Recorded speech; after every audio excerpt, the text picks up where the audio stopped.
하이델베르크 요리문답 제5주일 구원의 길 두 번째 대지. 구원의 길은 우리에게 있지 않습니다. 둘째, 구원의 길은 우리에게 있지 않다는 것입니다. 우리에게 구원의 길이 있습니까? 우리는 첫 번째 답을 들었습니다. 하나님께서 구원의 길을 열어주십니다. 그런데 답은 계속됩니다. 이 답을 충분히 이해하는 것은 쉽지 않습니다. 왜냐하면 그 답은 우리 자신의 의에서든지 다른 사람의 의에서든지 충분히 갚아줘야 한다는 것입니다. 우리가 우리 이웃과의 생활에서 의로움을 보인다면 우리가 하나님께 만족을 드리지 않겠습니까? 라고 생각하고 말하는 듯 느껴집니다. 인간의 선행에 큰 강조를 두고 있습니다. 내가 완전히 갚을 수 있지 않는가? 이 물음에 대해 주의 답은 결코 갚을 수 없습니다. 입니다. 사람이 갚는다는 것은 어림도 없다고 하는 것입니다. 여기서 우리는 이미 소개한 루터를 생각하게 됩니다. 하나님께 진 빚을 갚으려 갖은 노력을 한 사람들이 있었다면 그 중에 루터도 포함됩니다. 그는 선행을 위해 노력했습니다. 스스로를 징계했습니다. 순례를 했습니다. 로마에 있는 빌라도의 계단을 기어서 올랐습니다. 많은 사람들이 이 같은 일을 했습니다. 우리 신앙 고백은 면죄부를 사고 선행을 하면 천국에 갈 수 있다고 전하던 그 시대의 배경에서 이렇게 묻고 있습니다. 종교개혁 후에도 많은 사람들이 자신들의 선행과 경건한 생활로 하나님께 나아갈 수 있고 구원을 얻을 수 있다고 생각해 왔습니다. 우리 신앙 고백은 하나님을 기쁘시게 할 수 있는 모든 인간의 노력을 짧고 강력하게 부인합니다. 답은 이미 우리는 매일 스스로 우리의 죄과를 늘리고 있을 뿐입니다. 라고 합니다. 이것은 예리한 답입니다. 또한 인간의 선행을 믿는 사람들에게 치욕을 안겨주는 답이기도 합니다. 그런데 가벼운 근거에서 이런 답을 주고 있지 않습니다. 욥기 9장 2절 3절에서 말한 것을 들어보십시오. 그런 인생이 어찌 하나님 앞에 어려우랴. 사람이 하나님과 정변하려 할지라도 1000마디에 한마디도 대답하지 못하리라 했습니다.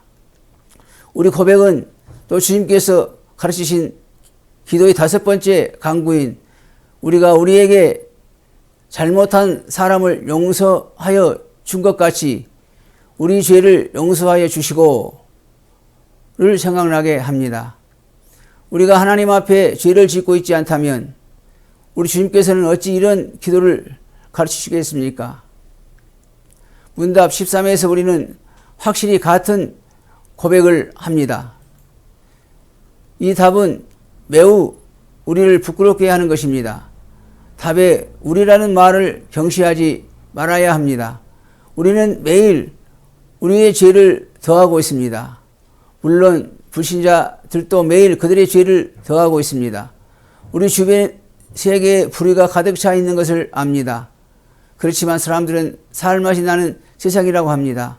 오늘의 세상은 현대 문명의 이기들이 가득하고 즐길 거리도 많습니다. 그러나 여러분, 이렇게 불의와 부정이 드러나게 많이 행해진 시대가 일찍이 없었습니다. 고의적인 인공유산이 공적으로 행해지고 있습니다. 이 세상은 불의가 가득하고 우리 생활은 불의에 의해 위협받고 있습니다. 우리는 어떻습니까? 하나님 앞에 설 때 주의날 23회 말로 고백해야 하지 않을까요? 내 양심이 내가 모든 하나님의 계명을 크게 범했고 그 계명 중 어느 하나도 지키지 못했으며 아직도 모든 악에 기울여져 있다는 것으로 나를 질투해 갑니다. 이제 죄인은 우리 구원받을 길을 탐색합니다. 나 자신이 아닌 혹 다른 구원을 받을 수 있는 가능한 길이 있는지를 찾습니다. 그래서 문답 12에서 말한 다른 이에게로 눈을 돌려 문답 14에서 어떤 피조물이 우리를 위해 갚아줄 수 있습니까? 라고 묻습니다. 구약시대에 하나님은 그분께 드려지는 제물을 기뻐하셨습니다. 솔로몬이 성전을 완공하고 하나님께 드린 제물이 소가 22,000이요 양이 12만이었습니다. 역대하 7장 5절 말씀, 하나님께서 이 제물을 크게 기뻐하셨습니다. 하나님은 어떻게 이런 피조물들을 기뻐하실 수 있으셨을까요? 하나님은 이 동물의 피 자체를 기뻐하셨습니까? 아니었습니다. 하나님은 이 동물들의 피 배후에 우리를 위해 피 흘릴 그분의 사랑하는 아들 예수 그리스도의 보배로운 피를 바라보셨습니다. 하나님은 그리스도의 속죄를 바라보며 옛 언약의 시기에 그 제물을 기뻐하셨습니다. 그러나 하나님은 언제나 완전히 의로우신 하나님이십니다. 그래서 하나님은 언제나 사람이 그의 죄를 위해 충분히 완전히 갚아지기를 그들의 언약으로 요구하는 공의가 충족되기를 요구하십니다. 여러분, 어떤 위대한 사람도 우리를 하나님의 진노에서 구할 수 없습니다. 사람은 다 죄인이기 때문입니다. 그러니 피조물에 의한 구원의 가능성은 전혀 존재하지 않습니다. 세 번째 대지, 구원의 길은 예수 그리스도 안에 있습니다.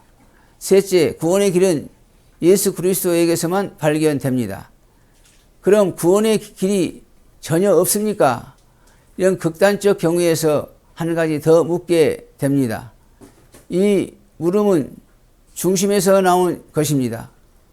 문답 15는 그러면 어떤 유의 중보자와 구원자를 찾아야 합니까? 라고 묻습니다. 지금까지 모든 가능성이 닫혔습니다.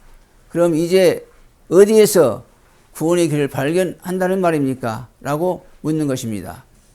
이제 구주 예수의 이름을 들을 수 있습니다. 참 하나님이시면서 참된 사람으로 오셔서 우리의 죄값을 갚기 위해 고난 당하시고 죽으시고 죽음에서 일어나신 예수 그리스도를 가리킬 수 있습니다.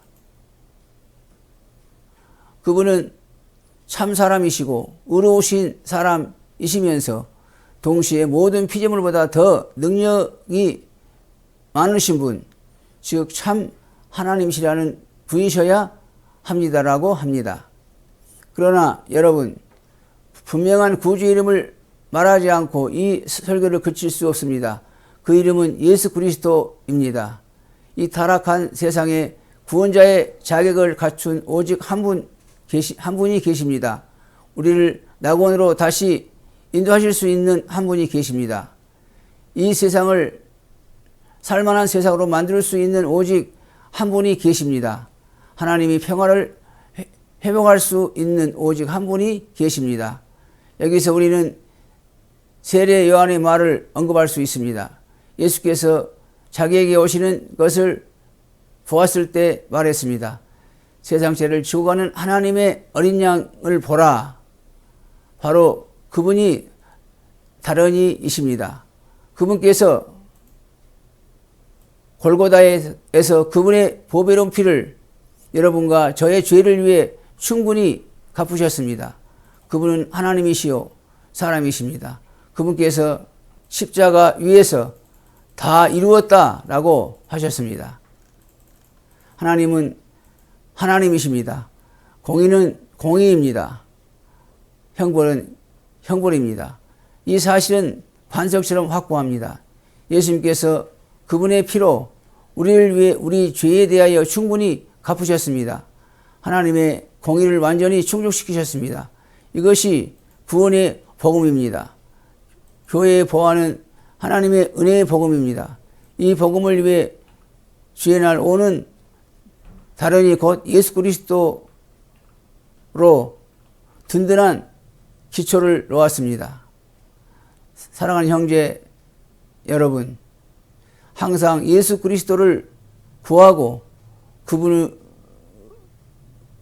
의지하시기 바랍니다. 예수 그리스도 안에서 항상 영원하고 참된 피난처를 찾으시기 바랍니다. 아멘. 들어주셔서 감사합니다.